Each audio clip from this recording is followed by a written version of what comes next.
fourth in order. You're up first. So. So let me understand this. You paid $2,000. Right, so with us all here, well, for everyone who's going to be here by the look of it, yeah, if anyone would like to pick up where we left off at the end of the last game. So you were supposed to get how many Well, points? there was a lot of interesting information about Rabo and whatnot. I did not do a very good job of writing that down. But right now, we're in the middle of the airborne battle with the manticores and whatnot. We tried to see if maybe they're not necessarily hostile to us. Turns out, yep, they're definitely hostile to us. Several of them have been damaged, and bats have been, I don't know, paralyzed or something like that, and the rider fell down and whatnot. So, we're doing a good start on our side. I need some healing for some of our people soon, though.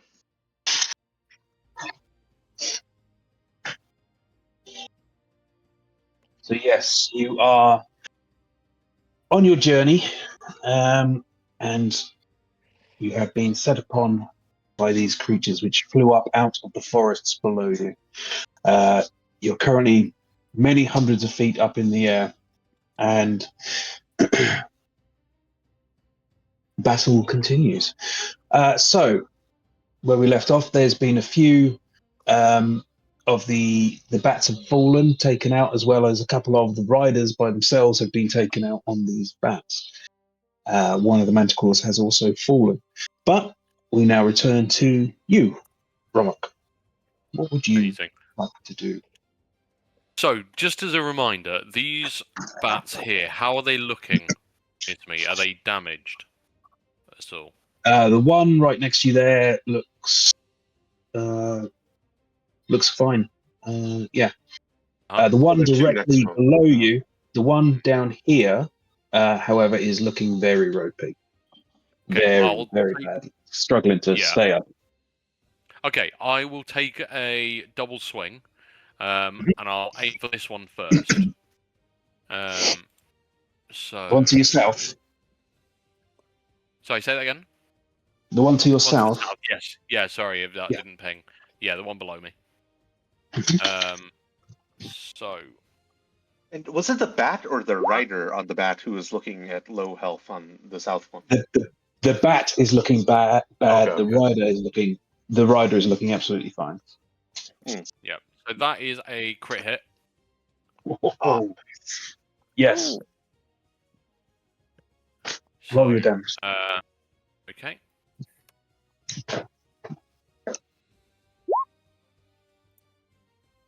Okay. Sorry.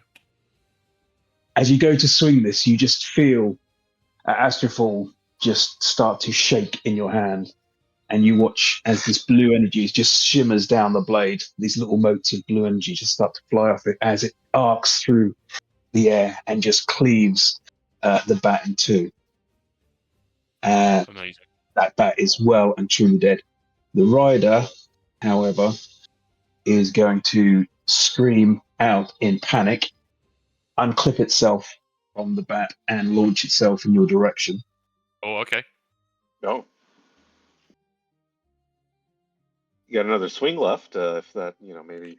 I was going to say, do you need a strength save, a deck save? Is he jumping at me at the moment? He's jumping at you, so it's still your go. What would you like to do as he leaps towards you?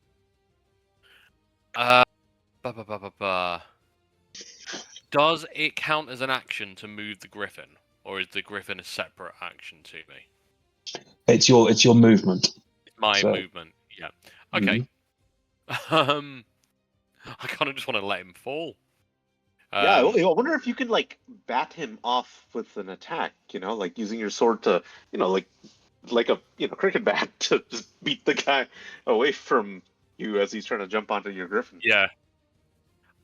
Or do I just rear him up, move him, let him fall?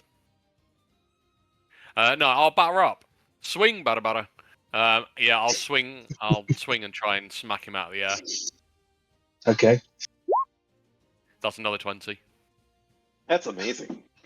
Oh my God. So you watch as he launches towards you, you see he seems to pull open his robes to the side a little bit, and you see attached all on the side of these sort of these containers, these round flasks that have some sort of greeny, bright green, yellow liquid inside them. But before he can do anything with that, as he's launched himself at you, you bring Astrafall through. And are you trying to just hit him and knock him away, did you say? Yes, but I think with that crit, I just want to kind of carry the force through and just swipe him. Yeah, blunt of the sword, I think, and just pelt him away. I'm like, get away from me. You I feel are like with not. the crit, you got him with the sharp side of the sword and batted him away. Maybe cut him in half. I don't know. Yeah. Roll the crit down. Whatever. You rolled a nat 20 I'm rolling for twice. damage. So you do what you want with this goblin, mate. So Okay, in which case, as he kind of launches at me, I will. Oh, yeah, as he comes, I'm just gonna hit him and just slice through as best I can. okay. So as you go to hit him, you literally just carve straight through him. And this time, as Astrafall goes through his body right across his middle section completely separates. Astrafall blares with white light all of a sudden and rockets faster through him. It almost sort of pulls your arm. As a blast, a percussive blast sounds as all around you, these little blue motes just float and you glow for a second. The goblin folds in half and drops from the air. Magnificent. Okay. And with that, I would like to use my movement to come round. Just rear up. I can't remember his name. The Griffin. Is come in and position next to him here. Mm-hmm. Yep. Do so.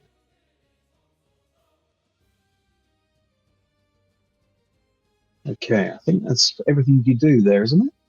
It is. That's movement action. I don't think I've got any bonus actions to take this turn. No, that'll do me for now. Over to you, Locke. Okay, so? Gotta get like Pythagoras' theorem out right now. How far am I away from this one? You are you're 260 foot up. They are 220, and they were, I think, 30 below. So, where are you? Yeah, you're like 70 foot above them, aren't you? Essentially, and then Can I whatever that do like a distance is. little mini a dip shoot and then come up just so I don't have to edit anything. So I'll Sure. come down, Yeah. shoot and come up. I'll just fire a little ice knife at that one. Okay. I don't know if that's rolled at all. There we go. Cool. So An ice knife would hurt both the rider and the bat. Is that right? Yeah. The rider on that one is dead, I believe. Oh. Can I try and shoot another one? Who did you want to shoot? I'll shoot this one. I'll do a little dip and then come up. Mm-hmm. I'm right above you. Yeah, I think I'll it's shoot that one. the two of the red dots that have got their riders in there. Yeah, I guess I don't want to shoot the one below me because he might come for me. It's the issue. Yeah, Can let me I get interject? Having seen the vials on the other goblin's belt, can I shout to anyone close to me, which I think is probably just Hezekiah at the moment, depending how far my voice carries, just to warn them there's something on their belts? You can do. Yeah. He's got to make a Just DC. if that influences any interactions or attacks on these goblins. I'll blow up his vials. Yeah, he's got to make a DC 16 save as well. DC 16. So That's the bat and the goblin, I guess. So probably two separate ones, right? okay.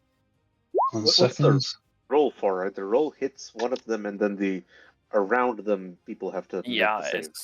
Anyone within 5 feet has got to make the save, regardless if it hits or not. Sorry, what was it a save on, did you say?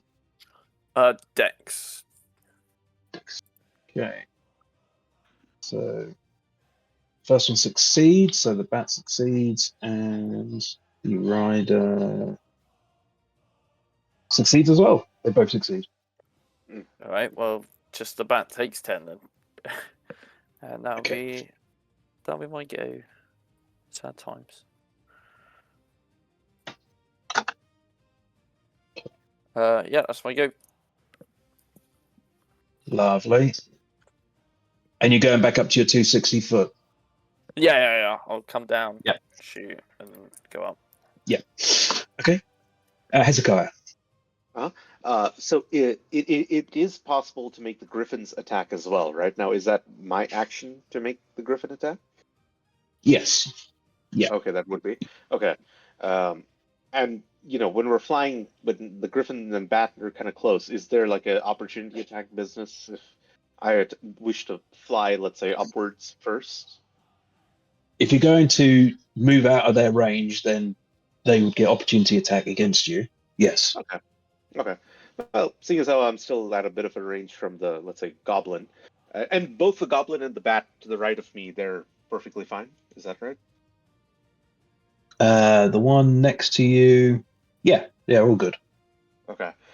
I'm gonna hit the Goblin who's on that Bat with level 4, 4th level Scorching Ray, which is 5 blasts. Let's Okay. see if it's doing the double roll thing. No, it's not. That's fantastic. Okay. It's 1, 2, Hit. 3, Hit. Yeah. 4, 5. All hit. Yeah, every single one hits. Terrific. Okay. Here's the first one. It's damage. Here's the second one, which is a crit damage. So that's 8, 8, 9. That's 25 damage so far. Then we have 29 total damage. Mhm. 36 total damage. And 45 total damage on the Goblin. Yes. Okay. So you blast this guy, and you watch as his body just burns and blasts. Bits of his flesh is just flying off behind his arms, just thrown back from the impact of all of these blasts. And let me just check something here.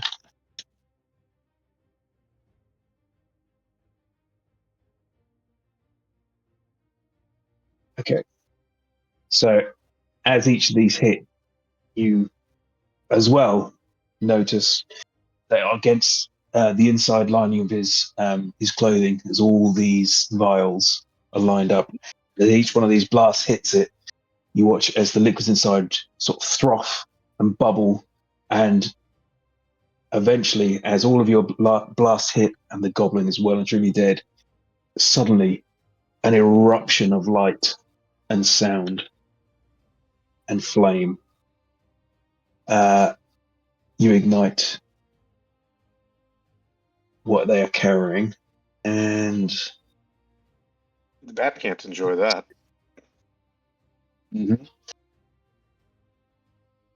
20-foot radius. Oh crap! We're in. My Griffin and I are in the 20-foot radius.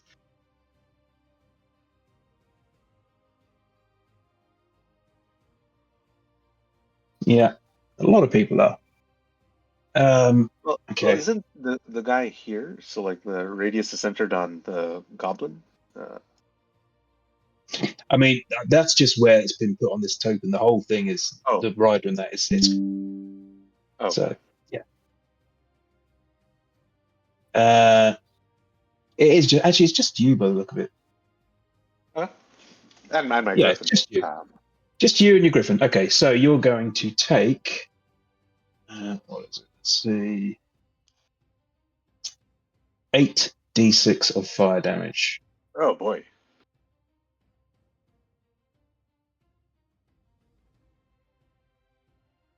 So you take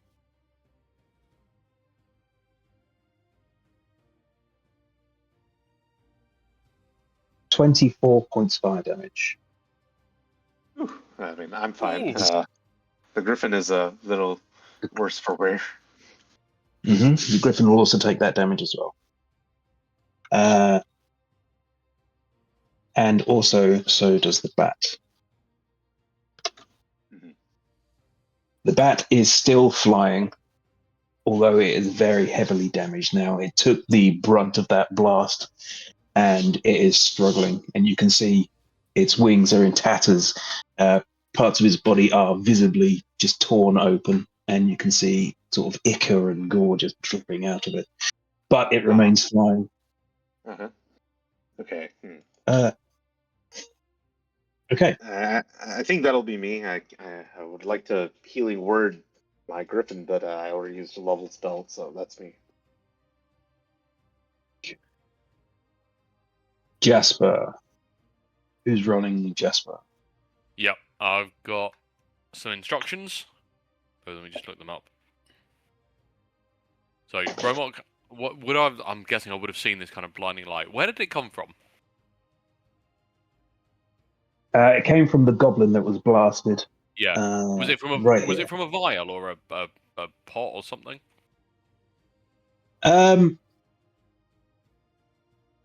You wouldn't realise, I suppose, because you're too far away Oh, that's to fine. notice that. There's a great big griffin in your way. So Yeah. No worries. Okay.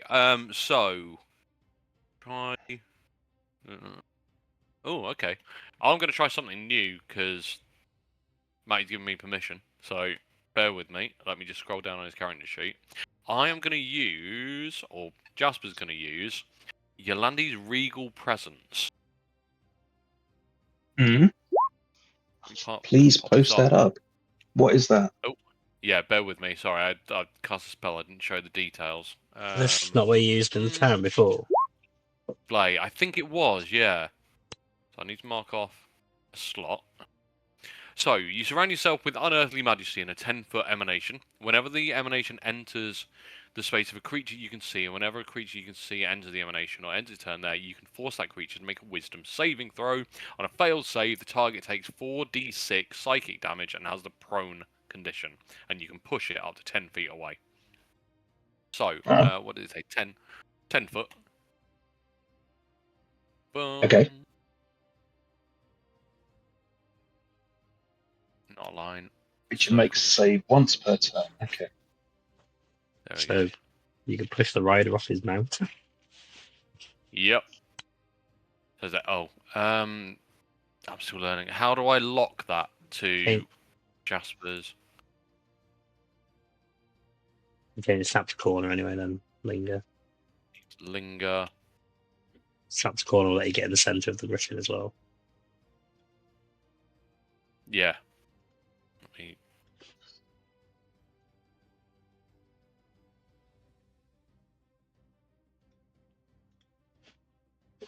Ten. Oh.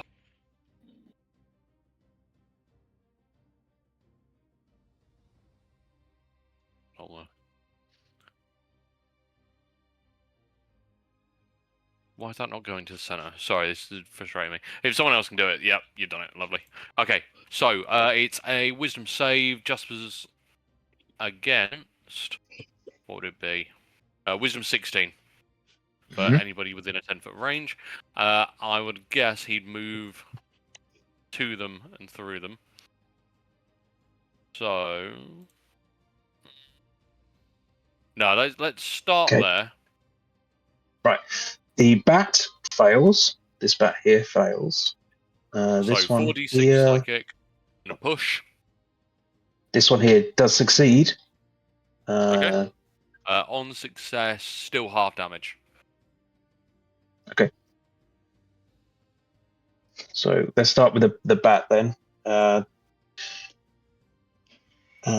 It's 10 psychic damage and it's being pushed back, is it?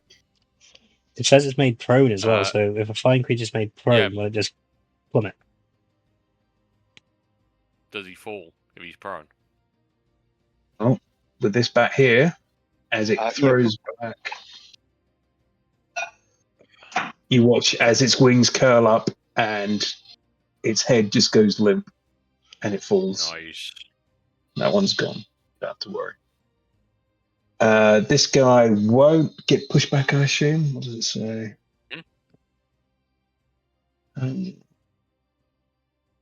Yeah, it just takes half damage, so you can't push this one back, but it's going to take half of that damage. Marvelous. Okay. Yes. Perfect. Okay, and I think I'll use his movement. I can't move his token, but could I move Jasper kind of alongside in the square between Locke and Twin just to get in range of the Manticore as well? Just so the emanation affects that as well, please. I'm just giving you the ability to move it now. There you go. Thank you very much. You can now move it wherever you want. Yeah, if I can go in sort of there alongside Twin and Locke, and then hopefully I think the circle's gone, but I'm guessing that the 10-foot would hit the Manticore there. So if the Manticore can take, lovely, thank you. If the Manticore can make a Wisdom save, that would be wizard. Natural 20. Okay, so still half damage, but is not prone and is not pushed back. Yep. There you go. I have done that. Lovely. Thank you very much. Jasper's go done. Right, we move to this one here. So this bat is going to fly directly at you, Keck. And it's coming in hard. So the bat is coming in with its claws out and it's trying to snap at you and your griffin. So first off,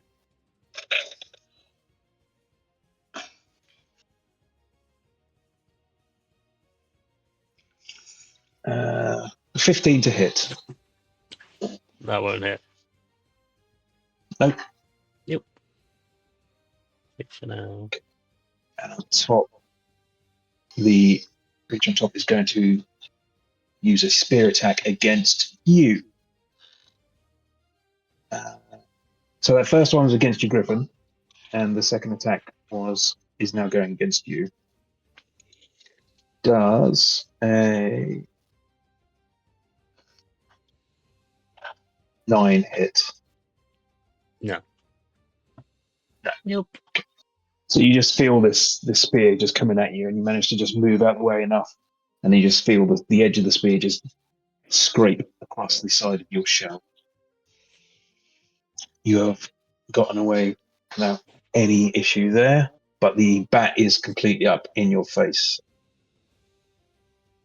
That's all it's going to do on that one. So your turn, Keck. Yeah, we all remember how Keck has a fear of flying things that are big, right? Last session it was more of a quick reaction to a big spell. And yeah, he took the Manticore out, but now he's got a big bat in his face. I'm going to say he's going to panic a little bit. You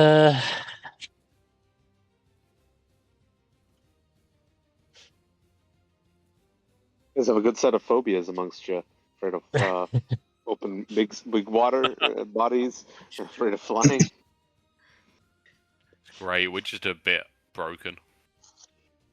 I think in Just means I terms... can freak one of you out anywhere. Would you traumatizing us? That's all. I think it's just going to be along the lines of he's, let's say, panicking. He's not thinking. He's going to probably take the dodge action for now, and that'll probably be him panicking in his Okay. little seat. Okay, you staying where you are? He's just Yep. petrified. Okay. This is bringing back memories of when he was a kid. Dad went for cigarettes, never came back. Did you fly as You- a kid? They got to crawl to the water, don't they? You can have your Griffin attack if you would like, or just leave it as is. Yeah, so the Griffin does something instead. I haven't got the sheet for the Griffins ever. There he is. So he has a rend. A rend and a bite? Or is it just 2 rends? 2 rends. So, 16 and a 21. Okay, both of those hit. And it's 2 10s. Nice. So your Griffin just tears into this bat as it's there, and the bat gets absolutely shredded by these razor claws of your Griffin, and you watch as it just falls back. And as it does so, the rider on top unclips itself and launches itself at you. But that's your go. That's what's happening right now. Yeah, he can't. Yeah, I've already said dodge action on Keck, so. Okay. Twin.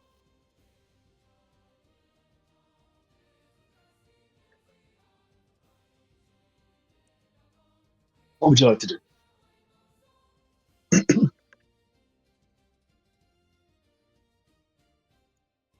There we go. Sorry, I couldn't find the unmute button. So the manticore that's in front of me, Yes. is that directly in front, or is it slightly higher, slightly lower? It's 220 foot, so it's the same height as you now. Yeah, it's up against you.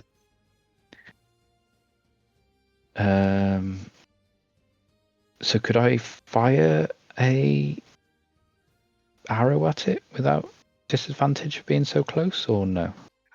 No, you'd be in the disadvantage area. But you could make a melee attack, I think, right? Yeah. Okay. Cool. I will. Or you I'll can draw move out my first. Yeah, I'll draw out my swords and take a swipe. Take a glance and swipe at it as we try and fly past him. Mm-hmm. So roll your attack. Very nice. 20 I have does no hit. idea what I rolled because my laptop's frozen. Oh, sweet, happy days. Yeah. Okay. Your first roll came up as a 20, which Yep. dirty 20, which does hit. And I've just clicked, and that's 6 damage.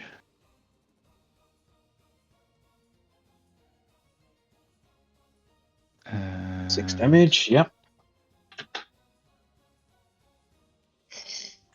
And as that, I would have moved. How far do I need to be out of disadvantage? What did your stats say? Ranged.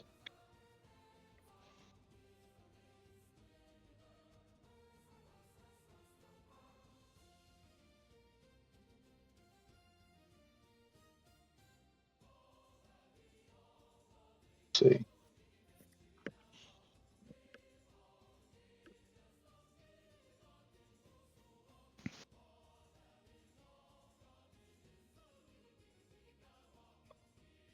Second.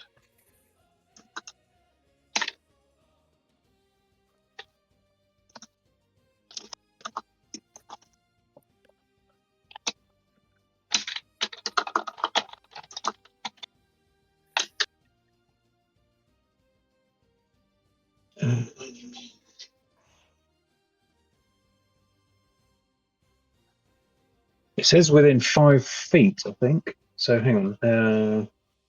Yeah, as long as it's 10 feet or more, you're okay. Okay. Cool. So I just go up to there then, and Okay. It will take an attack against you, an opportunity attack against you as you pass. yep. So.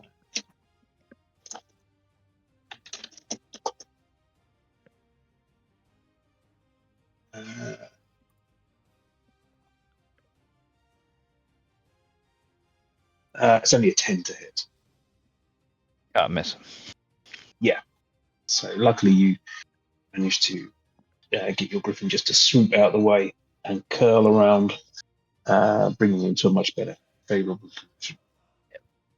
I rolled an 11 for a longbow, so I missed that one, I guess. Yes. Yeah, that's a miss, I'm afraid. Yeah, just sails wide, unfortunately. And So that's you me. just released your shot just as your griffin pulled off a final manoeuvre in the air. You were just a little bit unsure of the distance and the move. But yeah, unfortunately, that's a miss. Okay. Next up, this Would bat is going. Yes. Just thought you said the first attack from the bat was on the Griffin, and he rolled a 16, didn't he? Griffin's AC is only 12, so it would have hit the Griffin. It would hit the griffin. I thought the Okay, bat in was that attacking case, my character, as all. I got a bit mixed up. No. So the bat would do. Let's see.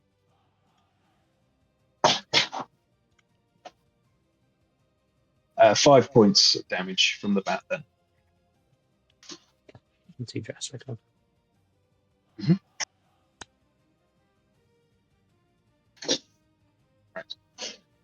This bat is going to move in and is going to go up and towards you, Locke. As it enters the space, it takes his becomes within 10 foot of me, doesn't he? Of course it does. Okay. So it was a DC 16, wasn't it? 16 wisdom, yeah. Okay, that's a failure. It's going to get blasted back 10 foot and take 18 points of damage. Okay. Yeah, that bat just pretty much just folds in the air and drops down as it's blasted backwards. Yeah, that one is out of game. Go. That is gone as well. So we're on to this one down here next to you, Hezekiah. He is going to tear and launch itself at you rather than the griffin this time. So what's going to happen here is the rider is pulling on the reins on this bat and guiding it, and you hear it shout a word into the bat's ears. And think, what languages do you know? Me, Elvish, Common, Druidic, not Goblin, in case that was Didn't what you say the goblin blew up, though? Say that again, sorry? Didn't you say that goblin blew up? He is, yeah. The one down there. No, hang on, which one? No, the one that Hezekiah hit with the she's. scorching rays. The goblin blew up and the bat was still there, I thought.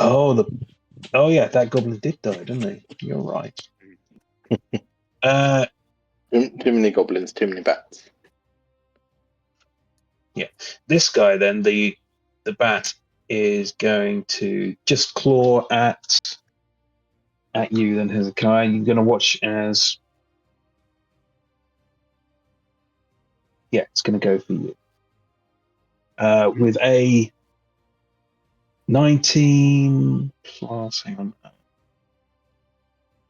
23 to hit. That hits.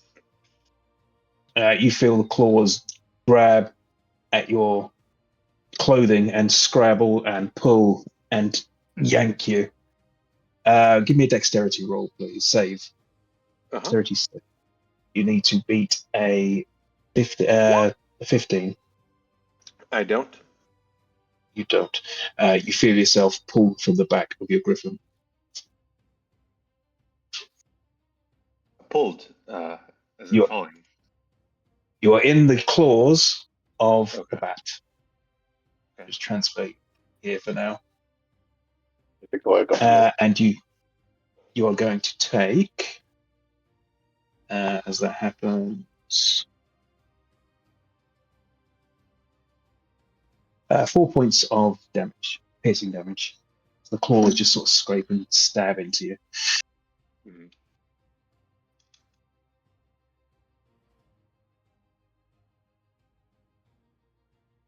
I'm curious if my Inferno Surge thing on my turn would be able to release, get me out of the claws. Maybe. You can certainly try. Uh-huh. Manticore is going to rush at you now, Jasper. I think you should follow Twin personally, but You should follow Twin, should he? I think so. Let's see. I'll tell you what. I'll roll for you. I'll roll, and we'll see who he goes for. Have you do like a little hit and run? Right. I'm rolling a d20. I've made it so you can all see. He rolls 1 to 10. He's going for you, and anything else is Twin. There you go. God damn it. It has to die. Kill a Because cat. he buggered up his Sanji cosplay. Can't believe it. Some dodgy chef other than that. Yeah, It definitely. rushes. So it rushes in for you, and it's going to come in with a multi-attack. 3 attacks coming. Oh, baby. A bite and 2 claws. So here comes the round of attacks. A 24 to hit, an 8, and an 11. Just a 24 then. So just the 20. Just the Okay. yeah. So the bite does land. I would say this is actually also going for your griffin, by the way. Sorry, I should have clarified. Okay. What was the AC on the Griffin? 12.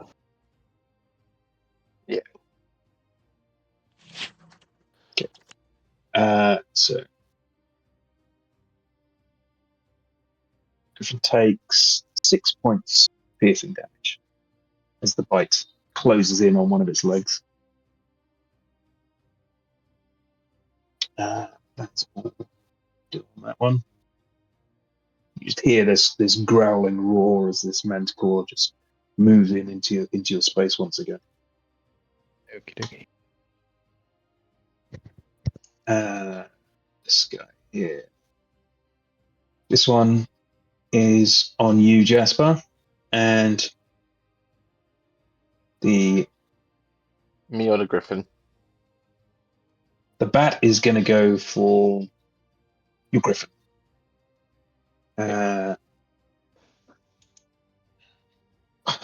Natural 1. Okay, so it's not going to hit on that one. But the rider is also going to attempt to spear you. And that is an 11 to hit. He's a miss. Okay. If he ends his turn, he's got to make the wisdom saving throw. What he's Both also for going to the do bat and is the rider. he's going to try and fly up over you a little bit. So he's going to move up 10 feet over you. Is that an opportunity attack?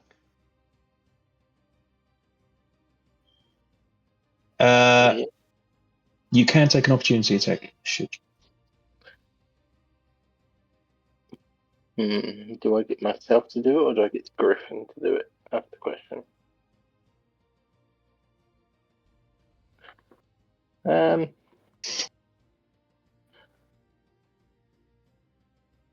sure there. We'll do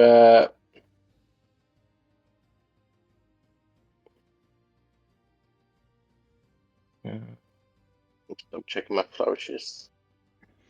Okay, that specifies when I take the attack action, so I can't add them onto this. I'll do a rapier at the bat. Roll your attack. 23. And that is a hit. Just waiting for it to roll. 13. Very nice. A solid hit against the bat. You watch as the underside of it, as it rises up above you, just slices open a little along its side. And you feel drips of blood hitting you in the face. Lovely.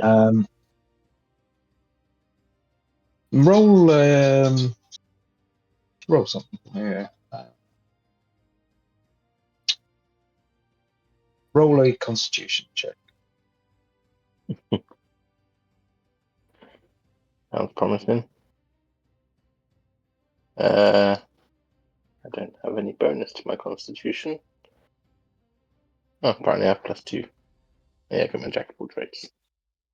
No, you're okay. Fine, no worries. Okay. Romick, back to you. You said he's within What's 10 happened- foot still. Yes. Because if he stays, my emanation range is 10 foot. So if he stays within the 10 foot, he's still got to take the damage and the saving throw. Okay. So again. I'll allow you to. Okay, and it's a fail on that one. So it's the damage. And is that for the rider as well, or would he sort of be poking out of it? I don't know. I think he'd probably be a little bit out because it's. Yeah, I think the rider's going to be safe on that one. He's up above it. Okay. But yeah, and he'll get pushed back 10 foot, so he's going to be another 10 foot above you. Yes. And he's prone. Now 240 foot up. Right. Romick. What's happened to the rider that was launching at Keck? Is he still airborne, or is he fallen? Mhm. Where is he right now? He is mid-launch at Keck. Yeah. Very slow motion. Yeah. Well, okay. Seeing- Let's just clarify. Let me clarify this a little bit more then. So, Okay. In that moment, he would have launched at Keck. He's essentially going to be on Keck now. Right, he's not in the air. He's in that moment he would have launched himself. So Kind of like on the Griffin, or holding onto the Griffin. Yeah, he's on part of the Griffin. Correct. Okay, seeing probably what appears to be the panic and the terror in Keck for being up high and flying, I'd like to make a beeline towards him. Oh, excuse me. I'd like to make a beeline towards him. Flying close, bring Astrofall, almost like a medieval jouster, and just try and knock him off. Absolutely. Roll to hit. And that one here. Red Goblin corner pocket. Yeah, if you hit the net one, okay. Yeah, I know. I'm sorry, kid. Go inside your shell. hey, you got 2 crits I in a can't row hold so on far. then. Believe me. Yeah, I'm like it's the rule of balance. The Muller principle suggests that this could go horribly wrong. This is Willow Orcus again. Oh, 18. 18 does hit. Wonderful. So with that, I'd just like to again batter up and just try and get him as far away from Keck as possible. I just follow through. Roll your damage.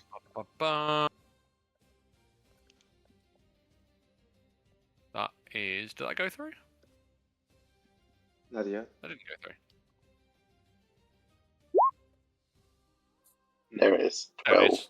12 points of damage. Okay. You slice through and you just cut like the side of this goblin open, and you watch as he just sort of holding on slightly to the feathers of the griffin, just fluttering his eyes. He looks absolutely destroyed. Just holding on though. Cool. So I'll kind of go on the way past. I'd like to come back for another attack. Similar again, but flip Astrofall over to the other side and go, time to fly.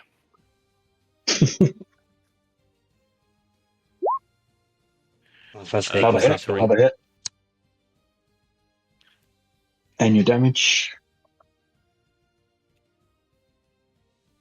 Come in. There we go. 14 points of Okay. damage.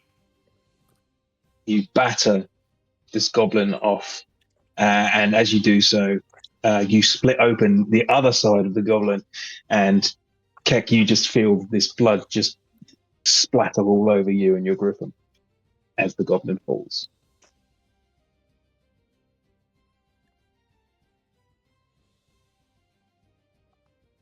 I just look over to him. Okay. Are you okay, my friend?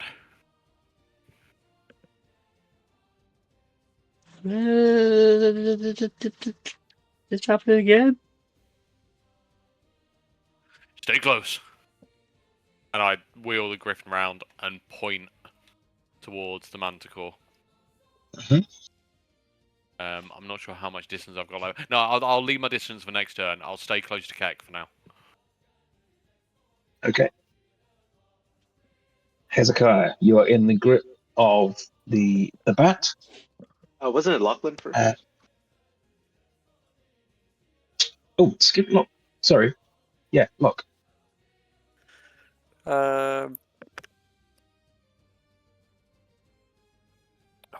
I'll scream to Jasper. I'll say, Jasper, have you got this one? Or do you want me to help? Don't worry, he'll be down soon. Alright. I will. I see Twin in a bit of trouble, and I'll fly over. Come on, Griffin. There we go. Mm-hmm. And then I don't want to hurt. I'm so useless. I need floor to work. Yeah, we'll acid arrow. Go on then. Oh dear. Oh dear. Just roll. Oh no. Hold on. You're within 30 foot of me, right? Unless you're too high. Did you stay like really high, or are you down on our level? Okay, cool. Same height. My reaction kicks in. Oh no, he's 260, aren't you? No. How high are the average, like most people in this right now? Most people are 30 foot. 220. Bountiful luck. 220. Lock is with at 260. Pythagoras' theorem, I'm within Yeah, range. So no, because if one of the sides is 40 feet, then obviously the hypotenuse is going to be more than 40, right? Specifically, it's 40 squared plus 15 squared to square It's root only of that. 20, right? It's 15 by 20. No, but if he's 220 and you're 260, that's 40 foot different. I thought he's 240. That's the guy who's above him. Ah. Rider. Yeah, well, If he's higher than me, it doesn't matter. I've gone down, so that is fine. If he's within 30 foot, I could have used bountiful luck, and he could have re-rolled on that one. But if he's higher than that, obviously just let him fail miserably. Yeah, specifically So that one- 42.7 feet above you, so too far. Damn. Then that one does not hit, I'm afraid. But just roll me an intelligence check as well, Locke. Please. At least it's That not was- carrying on through to twin. that was always going to be a 1 as well. Okay. Never mind. Okay. I think, does something happen on a miss for this one? On a miss, it actually splashes the target for half. Oh, okay. So Yeah, but would you argue that the acid splashes could get hit something else next to it? And not just sail through the skies down to the ground? wait, I would say Twin that discretion. this arrow explodes with acid on a miss. It's okay. It's okay. We'll go for it. What's the damage? yeah. So it's half. It's half this, which is going to be a lot. Ignore the Yeah, bottom so one, so it's half of 9. Oh, half of that. Okay. And how big is this this splatter? Is it going to hit twin as well? No, it's just on the target. Just the target. Okay. Right. Okay. In that case, we move over to Hezekiah. Would it be a strength save to escape from the bat's talons or something? Yes, Okay. but if you pull yourself free, you will Uh-huh. immediately drop. Yes, if only I had a plan for this. I will first transform into a giant eagle, which has a higher strength stat than me. Then, before I make any save or anything, what can I attack it while I'm held by it? Yeah, you can. Okay. So, giant eagle, multi-attack. Here it comes. 1 beak and 1 talons. Okay, 15 twice. Okay. Hit. Yeah, that hits both times. Okay, so that's 12 piercing. 6 piercing, 6 slashing. And Oh, with that's that, okay. Oh, that's all you need. The bat torn open, drops. nice. Okay. Yeah, you're good. Now I'm flying beside my griffin. You know the guys who they're like potions or oil or whatever it is that didn't explode up in the air and they fell down. Did we see any points of light of that blowing up as they fell? Actually, yeah, I did mean to do that at the turn of the round. Okay. So yeah, you see multiple explosions below you as the bodies strike the ground. Okay. Ramak, you're not dismounted or something, are you? No, You're he's still griffin. fully He's atop not. the griffin. Okay. Well.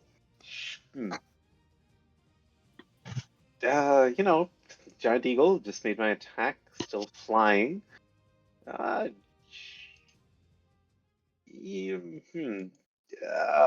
me take my chances and fly over to. I mean, I got 80 feet of movement. Okay, so there's only 1 goblin and bat left and 1 manticore left. Hold on, where's the measure tool? Here we go.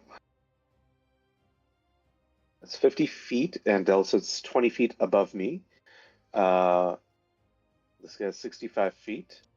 Yeah, well, I'll go help Maddie. Now, if this guy is 50 feet, okay, Pythagorean theorem once again. 50 squared plus 30 squared, that's 2,500 plus 900, that's 3,400. Okay, that's within 80 feet. So I would like to fly over to, you could say here, but 250 feet. So I'm 10 feet above the, rider and whatnot. Actually, I could go even higher. I could be 20 feet above. So, okay, I am 260 feet up in the air, right over there. Okay, yeah. You're 260 as well, yeah. Mhm. Uh-huh.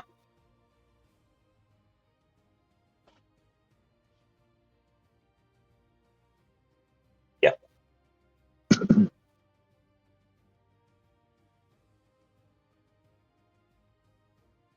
That's me. Mm-hmm. And that's everything you can do. Okay. Yeah, I'll be back, Griffin. Uh, You couldn't have picked a better person to dismount, you know? God, I love to show this off. Okay. So then over to you, Jasper. Okay, so. Oh, got the itch. So we decided that he's high enough. And I'm well out of your range, right? Because I'm 40 feet above you. Yeah, I can move that way.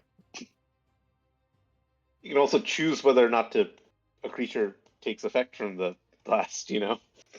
Hey, all I've seen is a big eagle come up and start preaching. I don't know what's going on yet. I'm pretty sure you've seen me be a giant eagle. You've even seen me like save people from and pick up like innocent corpses from crevices as a giant eagle. You know who the giant eagle is. Yeah. Yeah, but you're a very nondescript giant eagle. It's not like you got like a big bushy beard while you're a giant eagle that makes me identify you. Oh my god.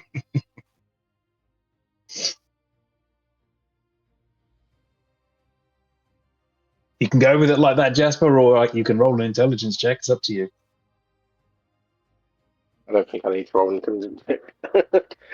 Okay. I was just Okay. Sure about trying that? to this still. So, what have I got? This one is within range of me. He's taken thing, but the rider is higher and outside of the emanation. So if I go up just a little bit to the Mhm. emanate to include the rider in the emanation, then he would have technically entered the space, so he has to make a wisdom save. Okay.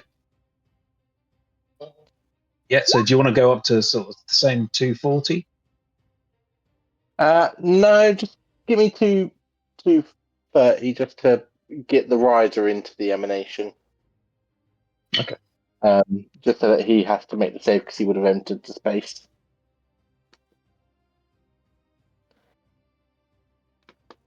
Okay. He has to make the 16 Right, save so- or take the 18.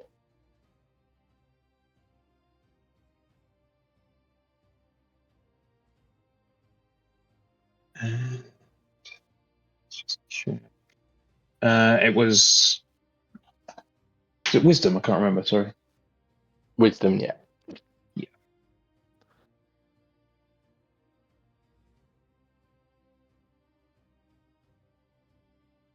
Okay, they have both failed. So both getting pushed back 10 foot and taking the damage of, how much was it? 18? 18. Great success. That. Yeah. The bat collapses on itself. And the goblin also fails. Let's just check something here.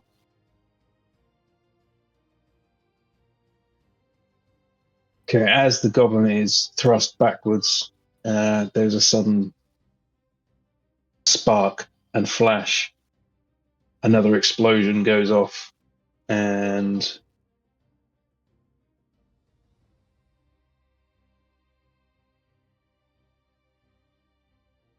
$20. So Locke will also be in this as well, I think. No. Hezekiah, Jasper, and your Griffin. Your Griffin as well, Locke. So I would have pushed him to 250, yeah, so I would have been just on the edge. By the time I pushed him up another 10. Going to take 8d6 here. Oh. Any save to lessen the damage? No, there's no save. No, just no. Oh, actually, no, sorry.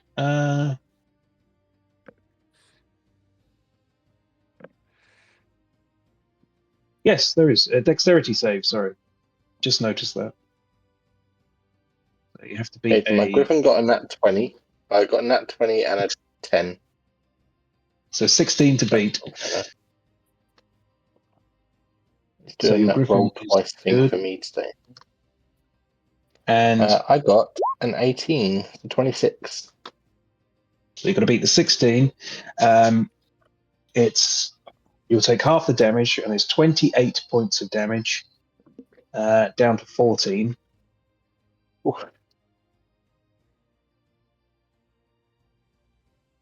And same I need to to do you. a Constitution check. Same to you, Hezekiah. Same. Wait, Same to and you, I'm- Locke, and to you, Griffin. and it's 84. Did you say? Say it again, sorry. It's You said 28 8? damage. 28 damage. Sorry, that's what I said. Okay. Sorry, let me roll my save as the eagle. 16 dex save. Cool. Uh-huh. You're okay, Locke. What's the Take half. Griffin's roll? Said it was 16 to save because I think I got a 15. So your giant eagle has failed, so you take the full 28. Okay. Locke, you take 14. Your eagle, not your eagle, your griffin. You need to roll on that one. What do I roll for it? What bonus? Dex. He's got a +2. Okay, I'll just roll a d20. Oh dear.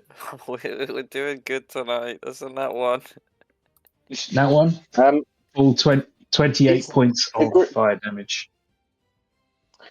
Is the Griffin going to be within the 30 foot of me for the as I flew up higher? Should now reach, right? Yeah. So he can re-roll that one at least and try and pass. Ooh. How does that work? You say, no, Griffin, do better. Damn it! Fly around the fire! Right, we'll do it on here. There we go. 16. Bang on. 16. Bang on the money. So 14 points to your griffin. Can you... Oh, hang on. What's that total? It's 14 Griffin's points of damage. 59. 59. Yeah, so minus 14. There you go. It's got 45.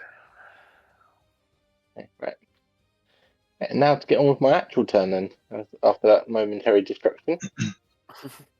I am going to cast Psychic Lance on the Chimera thing. It's an Intelligence 16 save.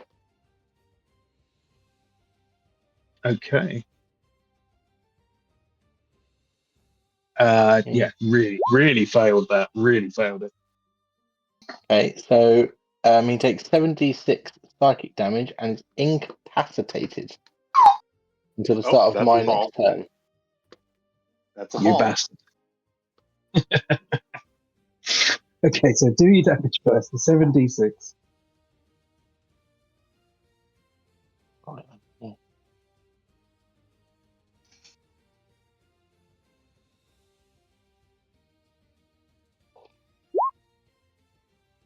Oh, some bad rolls in there. 22. 22. Very nice. Okay, so and the incapacitated condition means that he starts dropping very fast. So his head rockets back as this psychic lance smashes into it, and its eyes just sort of roll back in its head, and it falls. I think we decided before that they can fall up to wasn't it like 500 foot in a round? Technically, 576 would be the number, but they rounded to 600. Yeah, so So- it will hit the ground on the next go, and it's 200. And yes, this was it 220. Yeah, it's 220. What's the maximum amount of d6 it can take for falling damage? There is no maximum. Woody doesn't use the max rules, but it's normally 20d6. But it's unlimited for Woody. So yeah, I'll just turn around to everyone and be like, guys, don't worry, it's going to crash. Just watch it go. No. okay. Are we Okay. out, of, So, out of combat now, or yeah, everyone's there. Okay. So I would we'll like to roll out fly that, back and to my. you watch. Sorry. You watch as the manticore just tumbles down, and you just see this little of impact, little furl of dust and smoke. Trees sort of shake as the beast hits the ground, and it's going to take a very hefty.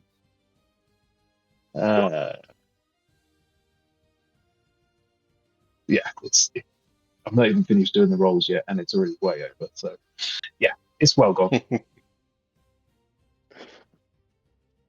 There we go.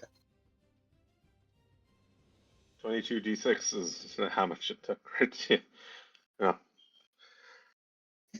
Okay, you are out of combat. Okay. So I get back to my eagle, transform back to elf form, and I would like to do. I reckon. Sorry. When the griffin and I took the explosion damage, how much did we each take? I think I took 24, and so the griffin also took 24. Okay, so The max was 28. The half was 14. oh, that was the recent one, but like when I Oh, got, yeah. when I killed that goblin, it was 24 that I took, so I think Griffin took the same amount. Back then we didn't have dexterity saves for the thing. No. I'm gonna do 2 cure wounds, one for me, one for the Griffin. Okay. Hold on, don't I have something special about? Oh, that's when my wildfire spirits out. Never mind.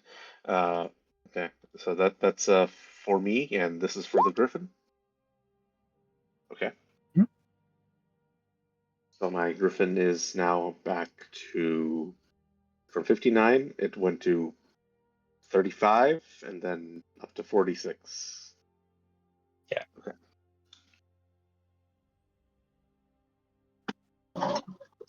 I fly level. Look.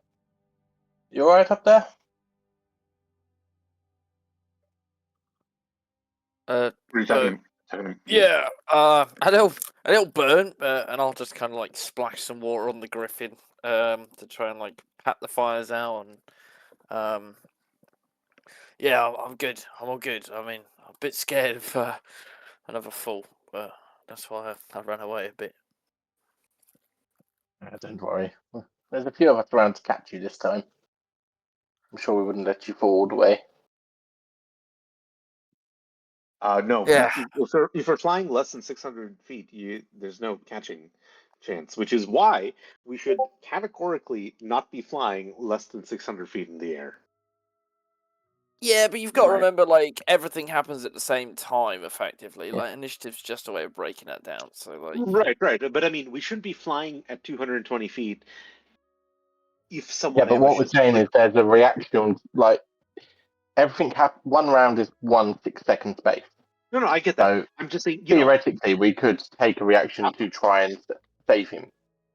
But we don't have to wait till our turn. like out of combat, we should be flying more than 600 feet in the air, or like less than Yeah, but 100 feet in the air. One of those two. so meta. That's so meta. Like, it doesn't really matter, right? Well, one of us has experience flying and has some, remember I rescued a guy who fell to his death and all that. I feel like we've got an idea for, how You've been an eagle twice. battered bodies It's get. not a huge amount of experience.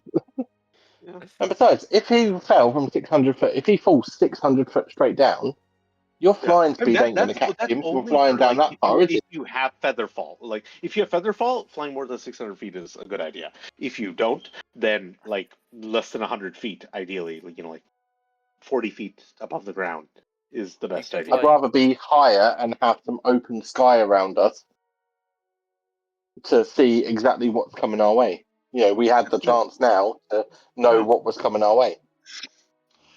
This 200 works quite well, in my opinion. I mean, 20d6 is pretty rough, right? Unless take, we like, tie oh. 600 meters of rope together, we're not going to get the exact distance right anyway, right? Like, we're flying 200 feet in the Everyone air. has a buddy that you. dodge Everyone has a buddy branches, that you can fly swing the by, trees. and you have to stay next to your buddy so that if you start to fall, they can just reach out and grab you. Yeah, do a buddy system. I like that. To be fair. We can Yeah, tie I think two Romo will be griffins staying together. very close to Keck, for what it's worth. We'll just be I've hiding in the seen that shell. he's panicking. Yeah. I'll just thread it Hmm. through the shell. Just loop him on like a... That's a like good point. I'll turn around. Has anyone got eyes on Keck? He doesn't like this flying at the best of times. He's fine flying, just like things bigger than that flying above him. He's been I'll just sought thread after it as through, prey in the thread it through the past. shell, piece of rope, one arm to the okay. other, just Rob, wearing like a charm Rob. bracelet. That's not how turtles Your work. phobia is birds of prey, is it? The Is that skin is what you're fused to actually the afraid shell. of? You can't thread it. He's just scared of I big know, predators. I know. Like he got spooked on when he was a hatchling and has a massive scar down his shell. So anything big and flying above, it instantly triggers that PTSD. So your phobia is birds of prey. So I guess me being an eagle and attempting to rescue you would be That's- horrifically terrifying for you. Yeah, but he knows it's you. Technically, it's like anything big, not like if you're on the ground. Giant eagle I is could argue there's no big bushy giant beard to eagle is a distinguish. large creature. It's the same Mm. size as the griffin. Yeah, if you didn't know it was you, you'd probably shit himself blowing his shell and Oh, good. At least some people fall recognize like an this. eagle for Jasper.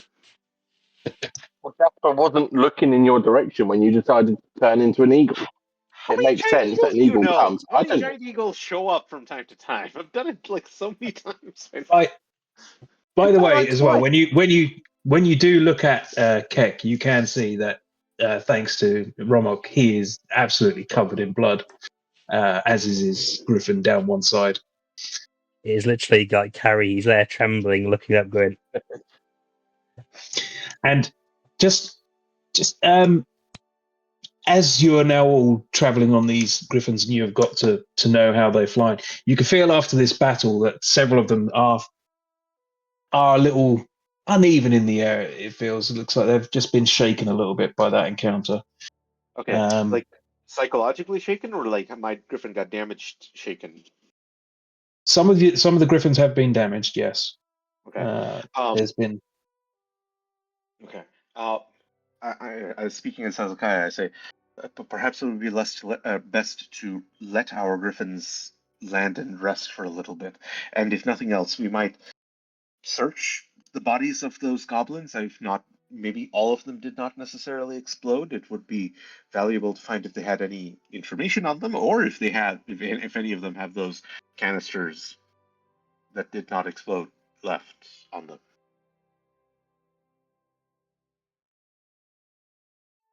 Would you want to rest? I mean, let Well, the griffins how rest. far are we on our journey, Woody? If you can get show us that on the map, because obviously I know we were Yeah, going to plan one to sec. stop Yeah. let's just take it off and wherever got it was. ambushed.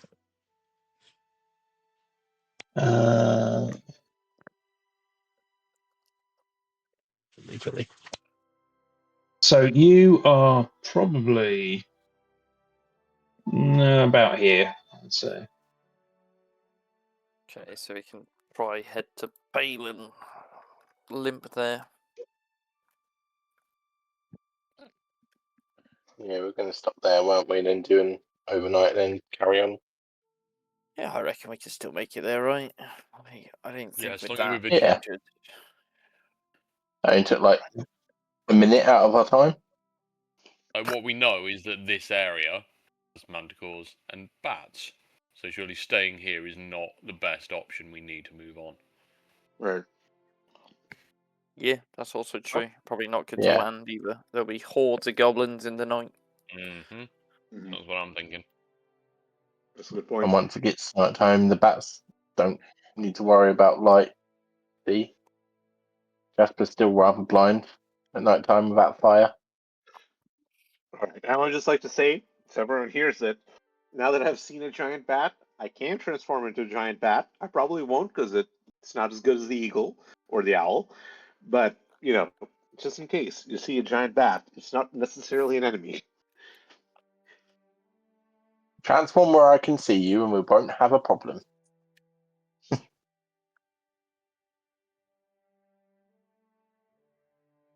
Okay, so you Otherwise, continue it's your anyone's journey. business. Sorry. Sorry. Yeah, so you continue your journey onwards. Let me just roll something here.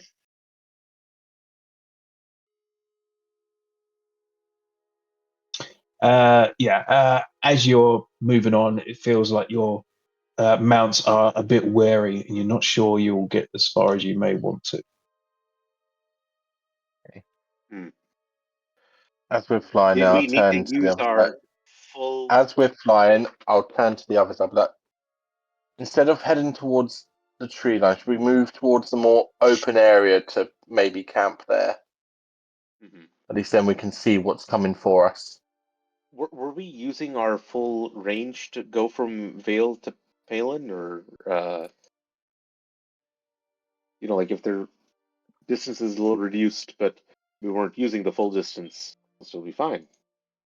Were we using the full distance? I think when you were working it out last time, that was your halfway point, I think. Yeah, we figured out that we'd need to stop there for the rest. Okay. They'd Okay. need about Yeah, but 70, anywhere I between agree. Better 60 to, to 80 in a single journey for a rest we did last time.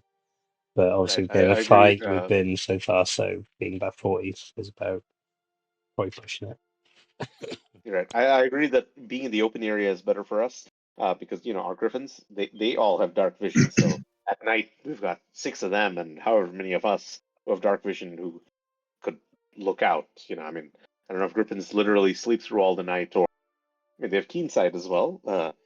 Whatever. Yeah, let's rest when we have to. Mhm. So you look around and you do spot an open area, which is out, let's say, in this direction here. If So we can, it's we a want lot it as clearer. flat as possible. Now, there are trees in this area still. There's a few trees here and there. There's rocky outcroppings, bushes, your standard That'll be good landscape. for getting a fire started. I think there's But it's something there. definitely out. It's definitely outside of the larger forest area. So you find yourself a little spot, and you set yourself down. First Yeah. things first, I would like to, go get some firewood and the produce flame cantrip to get that started. Would the firewood gathering go fine, or? Yeah, there's enough around here. You would be able to gather up enough without any real issue. There's enough for a decent. It might not last the entire night, but it will last a decent time. Okay. So there's a attempted produce flame to start a fire. I'm pretty sure rolling a nat 1 on the cantrip as attempting to start a fire still works to start the fire. It does. It just sort of spits out a little bit, and then it eventually you catch light. But Okay. Okay. your campfire is now lit. Okay, that's very good. Now for watches, I can keep watch as a giant eagle, scouting, flying over like a radius like 100 feet from here to watch for whoever is coming back. So I can certainly take one of those watches. Maybe a watch which has some light in it, right? Like if we're sleeping for 12 hours and 3 watches or something like that, would the evening watch or the morning watch have like the most light, do you think? Woody? The evening would. Okay, I'll take the first watch in that case. I'm gonna need to rest. I've used a lot of spells, so I'll wake Sure. up. Okay, maybe you can take the morning watch. I mean, you need 8 hours of sleep, right? And we're taking 12-hour rests. Also, I only need 4 hours actually, so right, I can take the evening and the morning. Right, I forgot about that. Well, you do Does that. anyone- I'm going to sleep all the way through. Okay, You take my watch. big 12-hour sleepers here. Does anyone want to take the evening watch with me? I got sleep, so I can't. I mean, Yeah, I'll go Josh, alongside. you're a reliable person and didn't get hurt too badly. Yeah, okay, great. Ramak and I are first watch. because they kept it on night vision now, he's Okay. probably mistaken. Okay. The Griffins now, we don't really have anything to, tie them to in a sense. They won't choose to fly off randomly, right? I mean, they haven't in the past. Well, they've been stabled before. Right. Okay. This is the first time. Well, you had them out previously when you last landed. Yeah. Right. That's right. But they were kind of looked after by the guard who was with them. Mm-hmm. Okay. Well, we'll take our chances, I suppose. So He's first got watch. a bunch of food and water, by the way. Oh yeah. Keck can definitely seduce the Griffins to stick around. Is it Keck? I'll go up to Keck before we go to bed, and I'll say, Keck, I've promised these Griffins way too much. I don't know if you can make something to keep them happy. I know, Lachlan, it's gonna have to be a pound of flesh from you. You certainly can. It's not the most flavorful of food, but it'll definitely sustain them. Hope you haven't Well, we've promised got them some. too We much. bought a lot. I remember, right? So Well, in we'll mix it Greatmore, in. but we also, I think we grabbed loads from that I had last time, but I think that would have probably started to vanish. I mean, just don't mix in the mushrooms at any point. That would be a bad mix. Yeah, we can just bulk out what we did buy with some of the gubbins that you've got.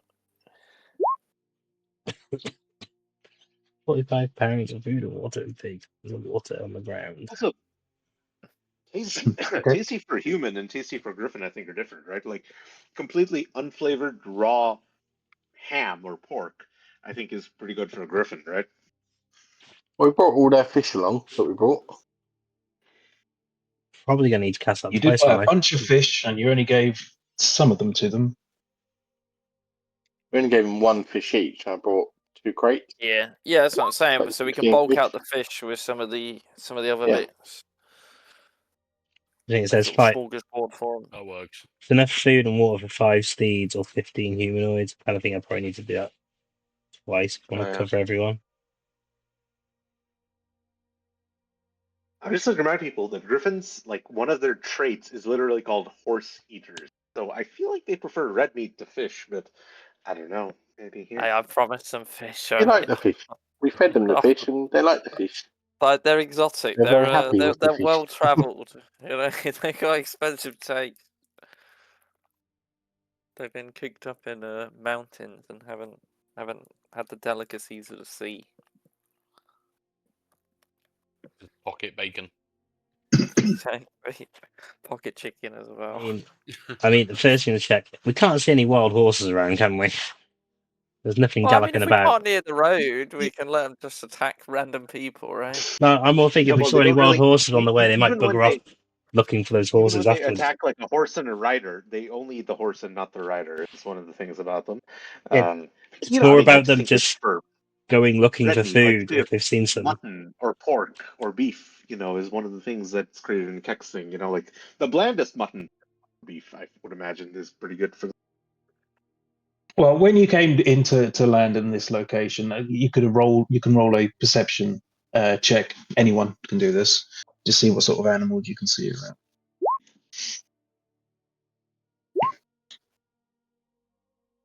roll that, but I don't know if Stick Ken So, I mean, actually would if with he's those rolls, speaking. yeah, Instincts out. you can see that there are animals around. You don't see any horses, but on your way here, on the outskirts of the forest, before you moved, I mean, you're only camped about less than a mile away from the road, really. On the edge of the tree line with the vast forest, you did see deer, and there seems to be smaller animals and rodents just scampering around in general. But they clear out as soon as you get into the set.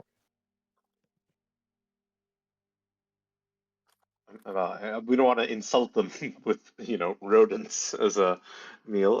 If it's getting time for watch, um, and it's Romak and I. Well, apparently everyone else chooses to be a lazy, non-contributing piece of shit. I will do the eagle thing, the giant eagle thing, Why and have I been? Why have you called me Yeah, if that? Hezekiah's got a problem, Hezekiah can chat to Jasper about it. I've got to recover my spells. which you don't need 12 hours for, but whatever, that's fine. No, that's why I'm Okay. taking the last watch. So I'm doing the 8. Oh, okay. You are and doing then- it. Okay, but see, that's something. That's great. Never mind. I take your comment back regarding you. Yeah, Uh, I've been nice to Lachlan. He's a grumpy dwarf who's had a long fall. as a giant eagle, can I attempt to hunt one of the deer? And You sure can. Yeah. large, I could probably pull back the deer because deer are medium. Okay, I mean deer also have 4 HP, and like I do way more than that. But You're eagles doing are this more- in your. You're doing this in your watch. Yes, Is as that what's the happening? giant eagle. Yes, so Okay. I was planning So- on doing like a perimeter, like 100 feet perimeter flyby all around, and confirm that nothing at all is coming. During this, if I see a deer, swoop in, get the deer, ideally fly by it, fly back Yep. with it in my talons, and present it to the griffin. Okay, let's roll wisdom survival check here. Roll a DC. A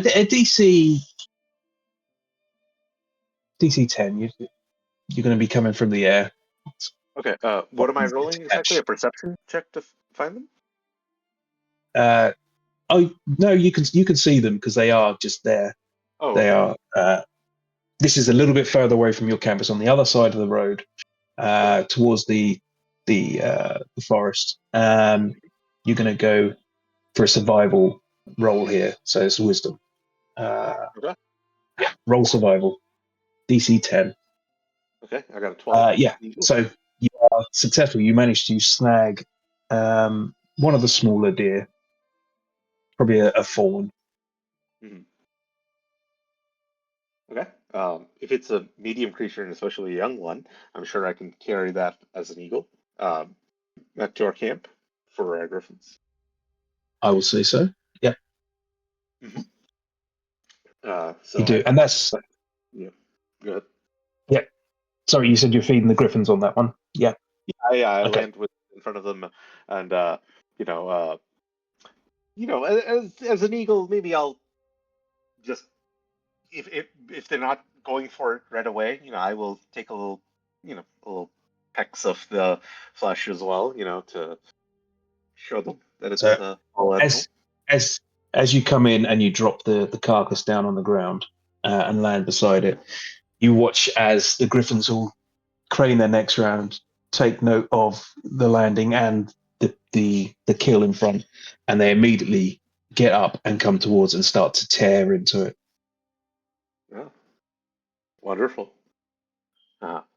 So after taking my couple initial pecks, I'll flat back to Romak, and maybe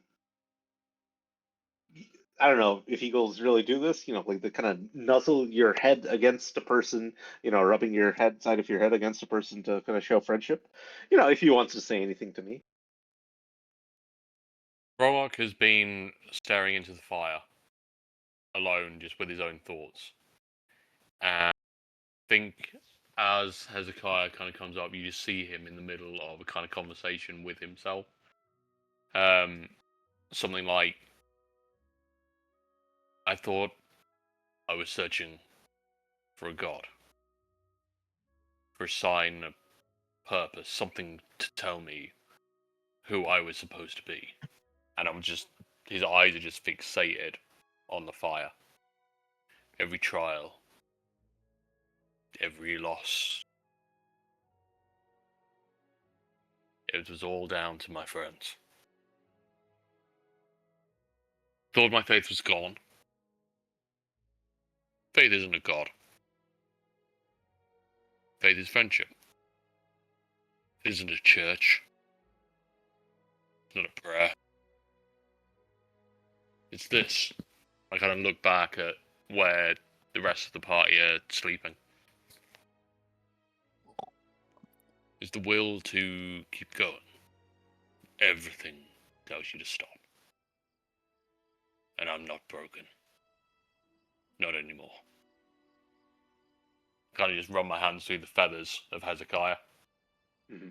As an eagle, I will do like a kind of double nod and, like extend my wings around him in whatever the closest thing to a hug an eagle can do is.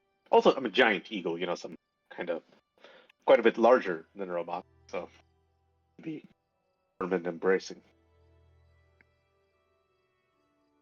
Just fixate on the fire. Mhm. I'll take off again and kind of do my 100-foot perimeter, flying about 100 feet in the air with my keen sight, keeping a lookout for everything.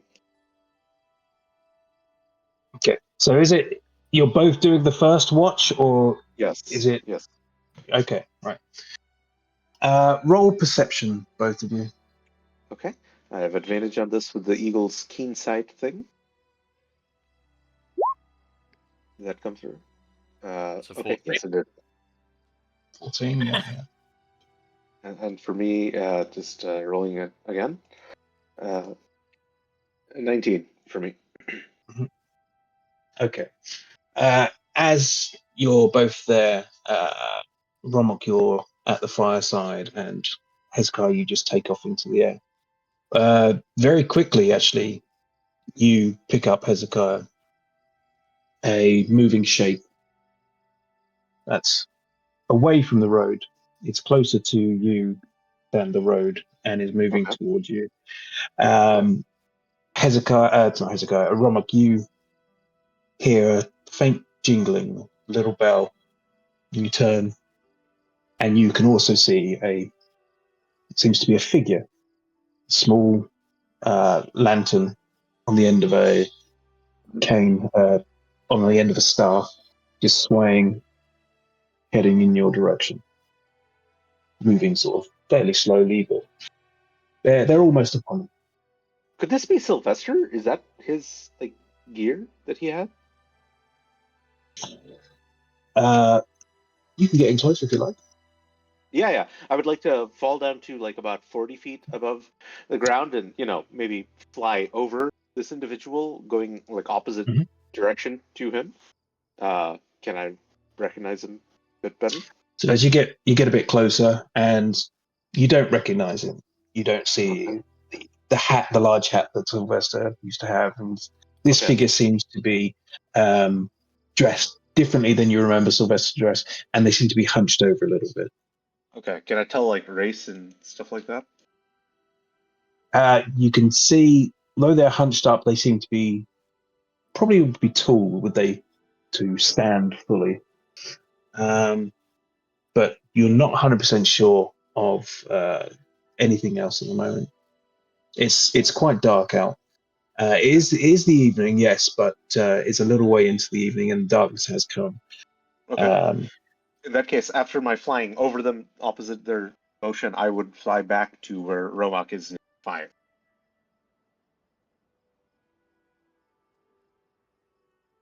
So as you return to the fireplace, the figure moves in closer. Small, Who's that? well, not small, hunched up figure moves closer as you announce yourself, and his hand, his pale hand, raises up, open palmed. Please have no fear. I'm a mere wanderer. I saw your fire, and on this chilly night, hoped to join and accompany you and enjoy its warmth, if that's okay with you. And your companions, it seems, as he gestures to sleeping people around you as well. I think Romok's hand instinctively moves to the hilt of his sword, just resting, not intimidating. Just, of course, fire is warm. Who are you, sir? So you can see that he's wearing these sort of ragged robes, and he's got this long, gnarled, dark wood staff, and on the end, like I say, is this hanging lantern. On his back, he's got bags, and he looks to you and goes, it's very kind of you. Thank you. And he pulls back his hood on his robes. You can see he is an elf, an older elf. He's got a bent back. He's stooped, and he has a warm smile upon his face. Please, if you don't mind, I'll just lighten my load. He drops his bag to his side and he sits down next to the fire, rubs his hands, and puts them up against the glowing flames. That's very nice. It's very fortunate to have seen your light. I wasn't sure what to do with myself on this night. Oh, he looks over at the griffins. My, you flew here, I imagine. That's right. They are beautiful beasts, majestic, if you will. Yourself, traveler. No, not me. I've never been one for flight. The road is where I go, and I walk it here and there. Where have you come from?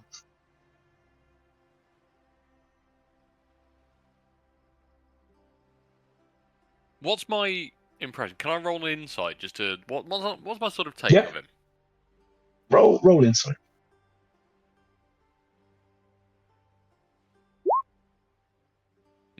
11. He seems forthcoming enough. He seems pleasant, and he has a smile on his face. You're not 100% sure. Yeah. We've travelled from Vale. Vale. At this point, I'd transform back to elf form and approach this gentleman and say, "Yes, great calamity befell it. You were on the road from Vale towards Balin, were you not? Had you left Vale more than a day or two ago?" Oh no, you could say I've passed Palin. I was heading more so in that direction, but not to visit. Not to visit Vale. It's a vile city. I once resided there myself, but I found it was meant to be glorious, but really was shallow, empty of soul. Indeed, very much so. Is this guy high elf, wood elf, by any chance? Or... You don't know. You're not sure. You can tell he is elven, but yeah, you're not sure exactly of anything further than that. He continues on. So, yes, I once lived in Vale for some time, but I decided it wasn't for me. Found my talents were largely went unused, unwanted, and well, unappreciated and not understood. Sounds like you're looking for something. He's looking for something. Or I find when other people looking for something. And he looks at you at this moment, Romak, and there is something about you. Yes, I feel something. You don't feel right to me.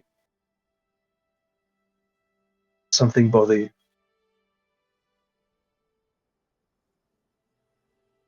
You could say that. And Romo's eyes drift to the side. He continues to talk, but he's looking off. This man's words kind of cut to him. You say you're a wanderer. No, I've been wandering for a long time. I thought myself lost for a while there. He smiles and he nods his head slowly as you talk. I could see it as I approached. An aura around you. Not quite in sync, it feels. Unfortunate. But, as luck would have it, maybe I'll be able to help ease that discomfort. I can perhaps offer something. My talents, where I came from, allowed me the ability to help others who found themselves misplaced, out of sorts. And he's just looking at the fire as he's talking. Small smile in the corner of his mouth. Should an opportunity come your way, feel you might take a chance at opportunity. There's something about this man's words that I think scratch an itch that there has been an internal conflict in Romog for a long time. A man of faith who has lost his faith and has relied on his strength. But what is the source of that strength? It is anger, his rage. He is disjointed, disconnected, completely, as this man says, out of sync. So I think there is something, even without necessarily knowing this stranger, there is something that kind of almost yearns from Romog's core for what this man is talking about.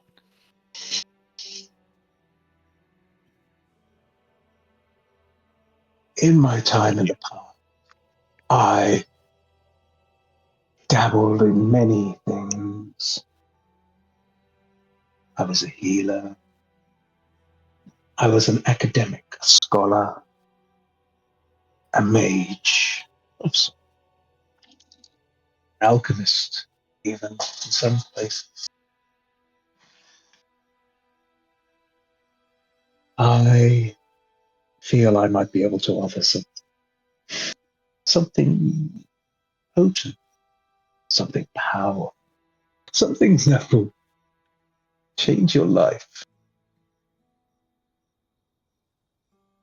And you watch as he moves his hand to a small bag and he takes out this small little vial.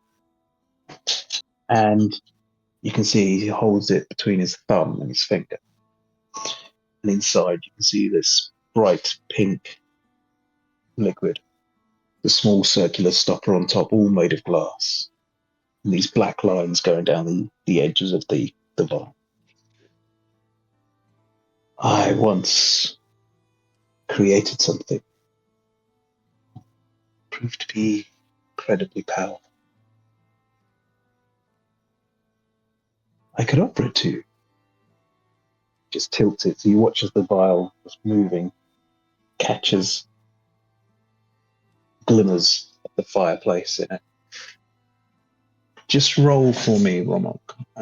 Yeah. Roll.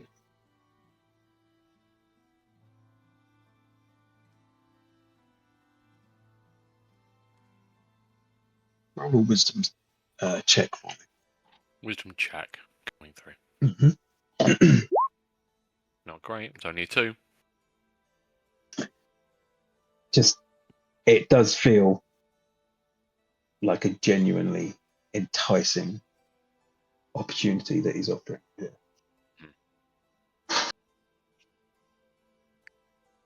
How do you feel should I offer you this vial? Would you? I think we've established that Bromok is not always the most insightful. He's not always the most intelligent. He is easily led. Doesn't necessarily have the wisdom to determine offers, whether they are true, honourable, etc. Here is somebody who stands in front of him, sits in front of him, offering hope, something that Romok has desperately been craving for a long time. He just wants to feel whole again. And he can't put his trust in Shantae, he feels. He is looking for something. So I think he doesn't know which way to turn, other than his friends. So he'll reach a greyish-green hand out towards the vial. The stranger moves his hand slightly towards you and pulls it back. Now, I will offer this to you, but it does come at a price, I'm afraid. I'm a wanderer, you see. I have to fund myself somehow. Would you pay, I wonder, for this? What's the 5 cost? gold? 10? 50? 100 gold?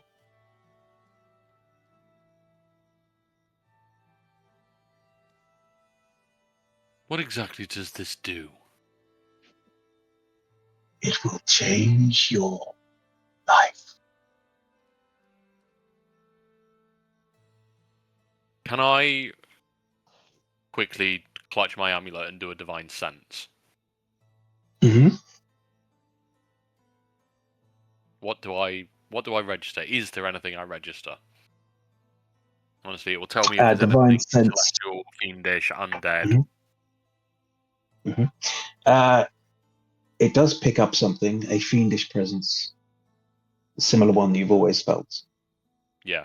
Okay, so But nothing from this individual. Let's see. Okay. That's fine. I was almost forgetting the presence of However, at the same time, it seems cloudy. You're not sure. But it's not picking up any of those other things. But you're not sure what you feel from it. It's misted, it's clouded, it's hard to tell. You said it will change my life. Well, I feel my life is certainly in need of that. How much do you think you'd be willing? How much do you think you'd be willing to barter to change your life?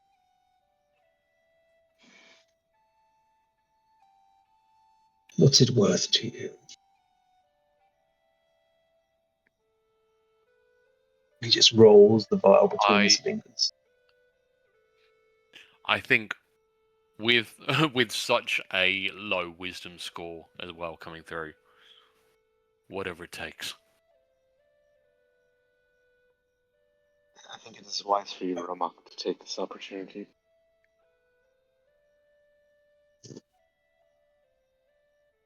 I didn't hear what you just said there, sorry. Oh, I said, I think it is wise for you, Romok, to take this opportunity. You have been in need of spiritual healing for some time.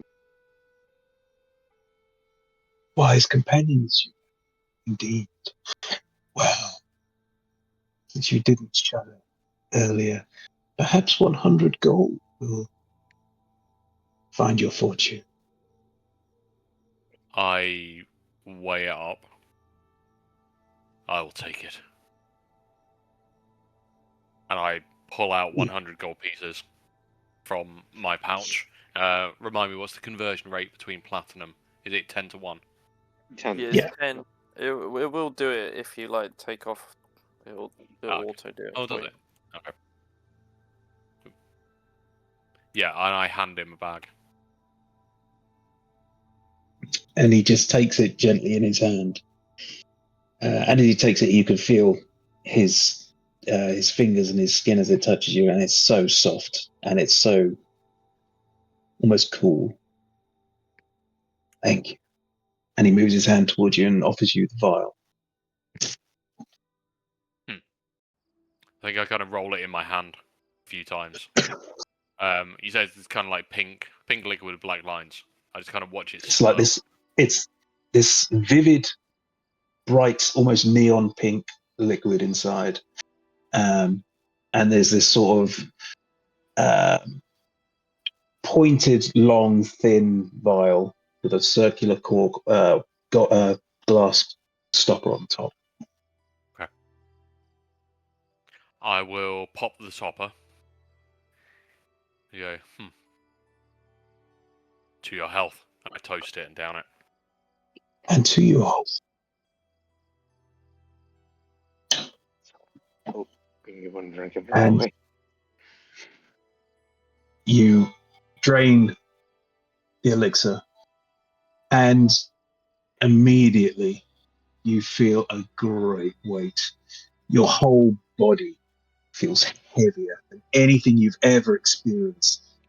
You feel your arms and head being pulled to the center of the earth. But as you start to go limp and tumble, everything slows to a halt. Not a halt. Slow. Incredibly slow. You notice a bead of sweat working its way down your temple, creeping so slowly now, just passing over pores and wrinkles in your skin. Your eyes just go down and you see the bottle, the vial that was in your hand, has slipped from your grasp and is falling. But it's like it's frozen in midair, slowly tumbling, rotating as it heads to the ground. Around you, your companions lay sleeping, Hezekiah looking on. You see the expressions on their faces, calm, Hezekiah's slightly taken aback, but all of them still.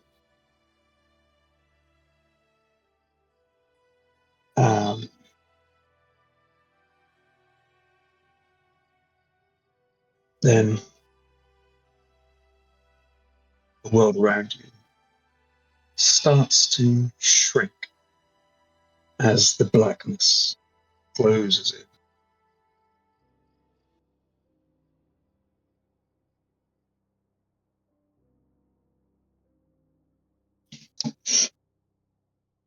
Tunnel vision.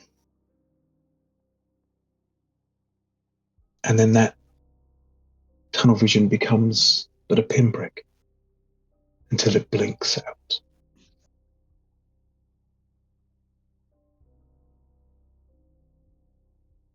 You find yourself in pure black. Time seems to speed up, slow down at the same time.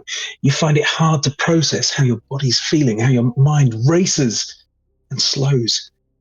An eternity, it seems to feel. And then a voice in the dark breaks through. A new traveler. A new soul. And you feel like eyes are now on you. You look around in this inky blackness and you can't see anything. You can't even see your own body, your hands in front of you. The voice comes back. You were wrong. You are still wrong. You are mine now. Suddenly, giant eyes tear open in the void in front of you. Impossibly gigantic, yellow eyes, squared pupils against this yellow-orange iris. Your body, now illuminated in the glow of the great eye, you see yourself. And you look and you see your arms outstretched, cannot move at all. Looking across at your limbs, you see that they are bound in black cord. Not rope, but something more viscous, something almost like black muscle and tissue. You struggle against your bindings, but no good. They don't give. The voice returns. You're mine now. An outline of a figure slowly fades in front of you. It's as if the figure is completely dark, only their outline visible in glowing white. A robed arm moves, and you see a blade in its hand, seemingly a long sword. This is a place for you and me. This place right now that I have made for you. A place to enjoy our time together. In this place, I'll hold you, and I'll hold you in just a moment. I am going to spend the next 24 hours with you.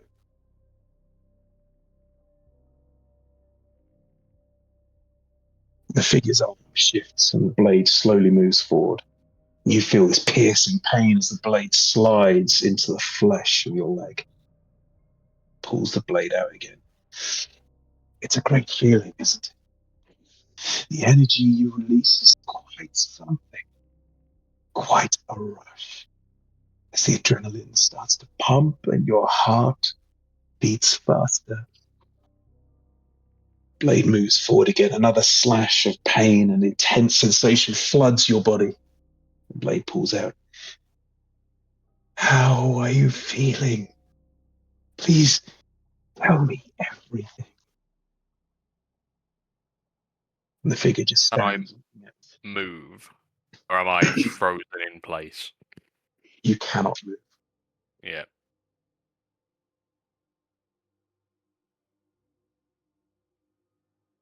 How to endure. Do you say anything? Can I? You endure? Okay, so you continue to endure and not say anything. Again, I think if I blade... can say anything, I'll just ask him why. Why are you doing this? Isn't it exciting? I'm finding it. As the blade moves forward, and you feel the sensation again as the blade moves in and out. Let's enjoy this time together. You will not break me. Again and again, you feel the blade pushing into your skin, into your flesh.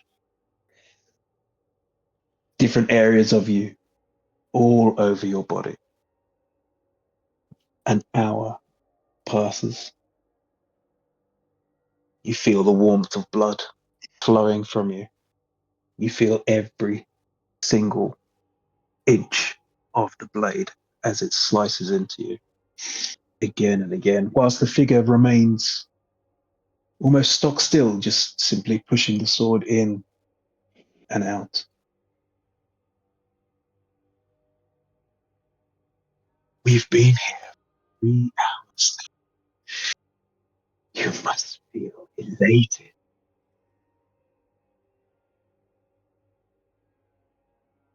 I think I'm just panting, sweating, trying to endure. I think at this point, if it's just repeated stabbings, it's undeniable that I think Roma would have. Yeah, I think he would have screamed by this point. You scream out, And the figure in front, you see no expression or anything. You can still only see the outline of their figure. The energy. It feels so good. And it continues to stab and stab. These are shallow stabs, medium depth stabs. Never anything that goes through you, but it's just repeated and repeated. Hours roll by. 10 hours pass, continuing. How does it feel now? Again, staying on you. I will not break.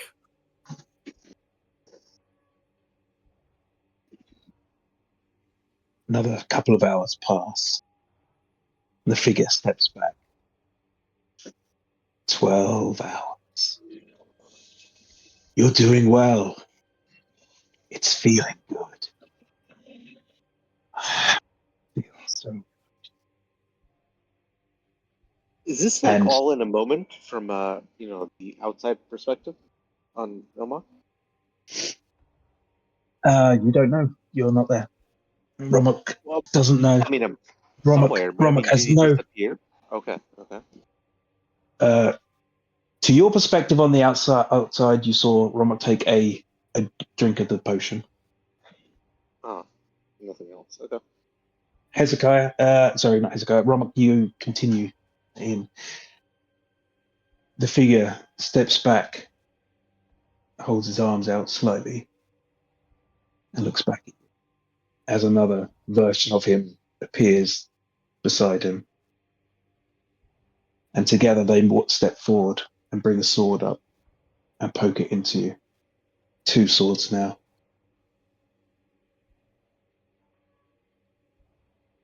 "24 hours in total pass.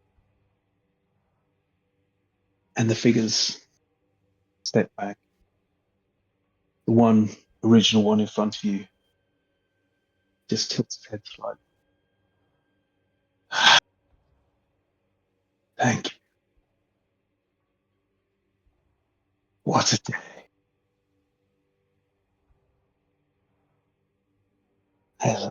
A mere blink of an eye has passed. But for you, any time. Thank you. And it all goes black.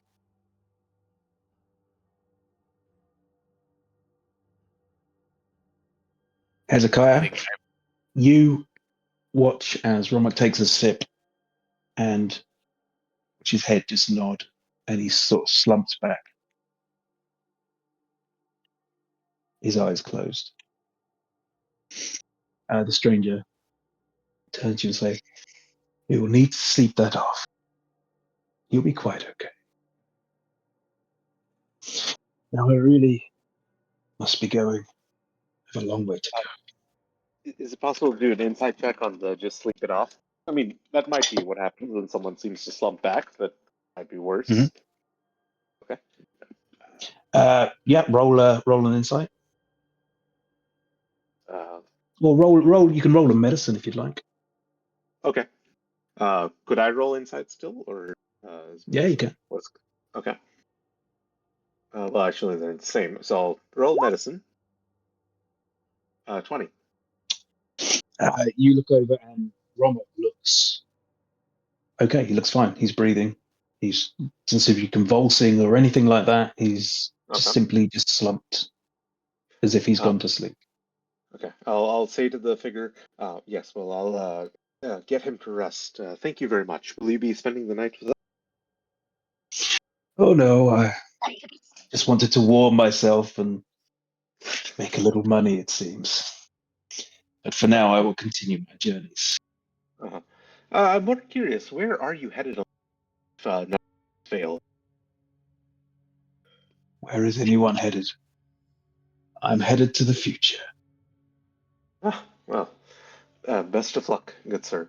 If I might ask one last question, you mentioned you were an academic in the past. What subjects were you most interested in as an academic and a mage? I was interested in a great amount of things.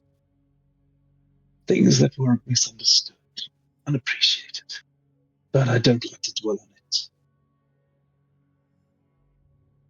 Perhaps we'll meet each Very other well. in the future. Very well. That is the only time I can think of. So I guess as he's leaving, I kind of lug Romak back to like his sleeping roll. Tuck him in. Wake up whoever is going to do the middle watch. Anyone? So not Lachlan, not Jasper.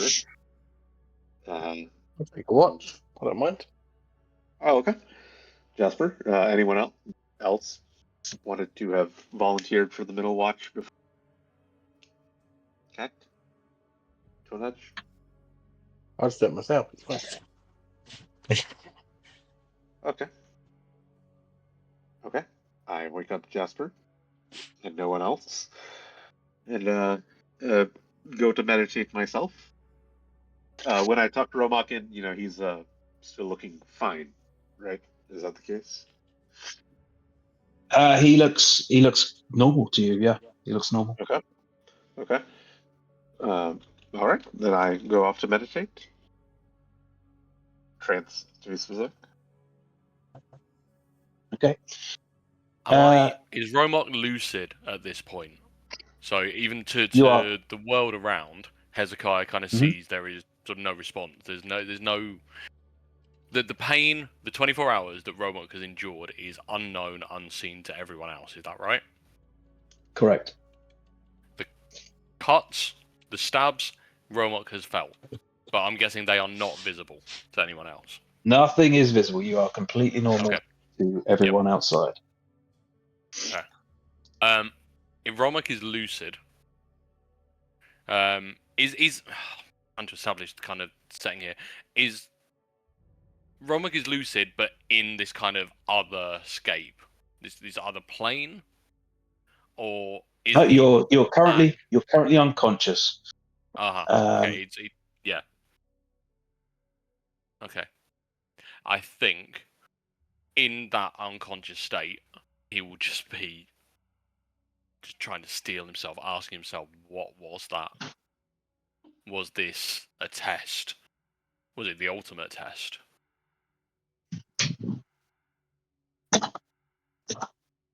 Okay.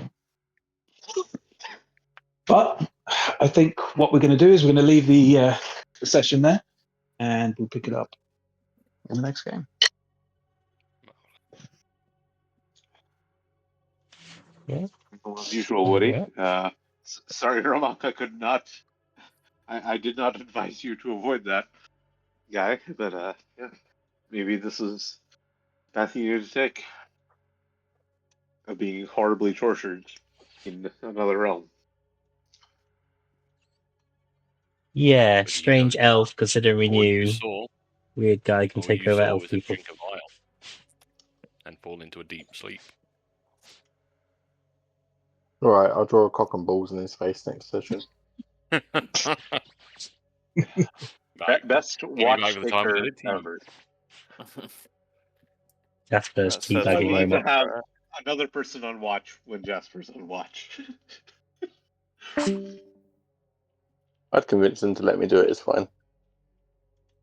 I remember I tried doing it to you. I gave I'm you very a mustache persuasive. before.